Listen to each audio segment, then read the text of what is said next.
idea behind my poster first. Okay, so obviously the logo for BCH is the red balloon, so lots of red balloons. I'm Jamie, by the way. And the logo for Aspire is the hot air balloon, so I thought kind of, should I encompass both? And like the little chains holding the basket that has like all the information in and the balloon is like children, because obviously children are holding on to each other, and it shows that they're really strong, because I've learned that any like patient here has to have a very like high level of strength to kind of cope with everything that's going on. Okay, so I worked at the PICU unit on Tuesday, yeah, and I was with Melissa Dalbo, and yeah. Okay, so her name is Miss Dalbo, and she is, so her role, she is a PICU staff nurse. So, did you know that BCH is home to the largest paediatric intensive care unit, and that stands for PICU, in the UK? The unit went through a 3.6 million extension, and it officially opened on Thursday the 16th of May 2013. So I researched that on the internet, and there was like a big article about it, so it was obviously quite a big thing, especially for Birmingham. And it has a total of 31 beds, and like the whole extension meant that there was better access to critical care and more lives saved like each year, because obviously it's a really important like department in the whole hospital.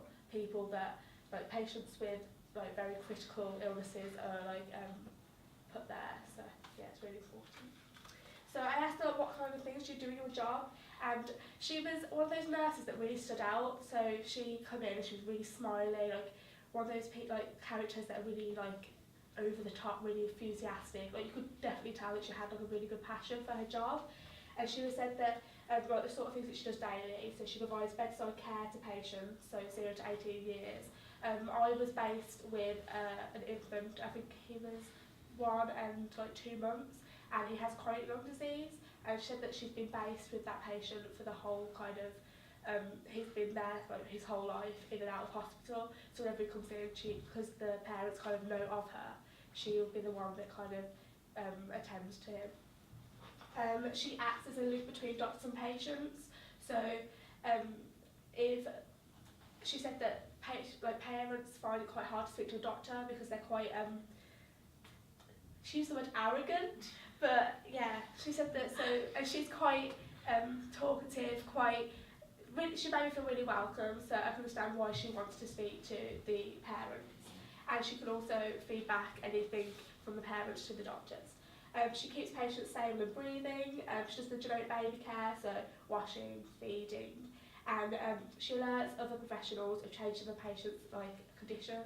So something happened where the bleeper, the monitor went off, and he nearly went under cardiac arrest, and it was lucky that they had respiratory doctors nearby, so she called them over, and yeah, he was saved. So she's been doing her job for 22 months, so 2 years roughly. So what qualifications and skills do you need in your job? So so she said to me that she did a degree in nursing, so ideally in children's, and she did it at Birmingham's BCU, so Birmingham City University. But she did kind of make a point that she really didn't like it there. But she loved the she picked a university that had a really good hospital. And for university, she said that she needed a majority of 300 UCAS points, so about 3 Bs. So it's a 3-year course, so 50% lectures, 50% placements, and there was no additional training, or you were almost guaranteed a job. But there was another nurse, Deborah Sykes, who was she was following Melissa around, and she studied at King's College, did a degree in childcare, and then did 2 years of a shortened course in nursing. So there's lots of different pathways you can go down. So yeah, and the skills you need, so she said that you need a caring personality, you're a nurse, you work with patients, so that's really understandable. Good time management, able to prioritise tasks, so say if there's a child that needs feeding, but there's a child that's really ill, vomiting, you're obviously going to go to what is vomiting first. So yeah, you said you need courage and bravery, because you could be with parents that are quite aggressive, or doctors that you maybe don't agree with what they're doing, or you think there's something better, so you encourage. You need to be emotionally strong. You're working with children that are like really critically ill. Ability to get involved. You can't really take your back seat. Like, you have to get involved, like, to ensure that the child gets better. A willingness to work hard. Level of intellect, that you have to be a little bit intelligent. You can't really be a little bit. You have to have initiative and be light-hearted. There's a lot that you're going to see, so you don't really want to be. You don't want to take it all to heart. You want to have kind of like an open mind. Good team player and an advocate for patients, and I thought that one was really nice. So what do you like best about your job? So that she's able to socialise and integrate with a diverse range of people. And if you've met her, she's very out there. She's very, you can see that she's very able to socialise. And the job satisfaction through making a difference, and that's through every job, I think, in the NHS. So yeah. What do you like least about your job? She was very strong in her opinion about this. And it was dealing with parents mostly. She said because they can be quite aggressive, and it's kind of like considering their feelings. It's quite hard when you're trying to do a job. And she says that lots of times, like there was a time and they broke a window next to her, and it's trying to calm down when she's supposed to be doing a job at the same time. Actually, it can be quite overwhelming. Like, she understands that their most precious thing is broken, but she's trying to fix it. So yeah. And she said cope with doctors who dismiss nurses. They're supposed to be team players, which is understandable. She said that she finds that really hard. And I asked her a question, so how does the demanding nature of a nurse's daily job function compare to that of other medical professions? So she compared it to a doctor, and she said that it's more hands-on and practical, and like our job is a lot more specific, and the patients are a lot more specific, where doctors have a varied and broader job. What's the biggest challenge you've overcome? And she said that her personal confidence.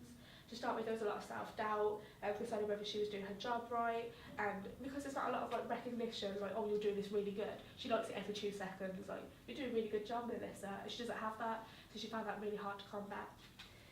If you could have any other job, what would you do and why? And she said that her dream when she was younger was to own a hotel, completely off what she's doing now, but still caring for people. Why specifically, this is the last question I asked her, so why specifically do you enjoy working at Birmingham Children's Hospital? And obviously she picked a university that she wasn't that keen on, but just because she was proud of the hospital. So that's why, like, she's very proud of the hospital, and she likes telling people, oh yeah, I work at Birmingham Children's Hospital, she likes that. So my last thing is like what I gained from working with her. So obviously when I was working in the PIC unit, there was a child that went under a really critical stage, and she got really stressed, and she like kept calm, and it was going grey, and she didn't know what to do, and like you could see in her face she was getting really red, but she was still smiling at the parent, making sure, like, reassuring. So I think it's like kind of like how to deal with like the emotional strain, and she kind of opened my eyes to like the possibilities of stuff going wrong. Like, it's so easy, like 1 minute he was fine, the next the thing was going off, and it's just so quick, and she kind of opened my eyes that you have to be able to deal with that as a doctor and a nurse. So, and also I learned kind of first hand like how emotionally straining it could be, and like the fast-paced dynamics of a hospital. Like, one minute she was over there, but she had to stay with this patient, nurses were going on breaks, so she was looking after their patients, and it was like, it's really stressful.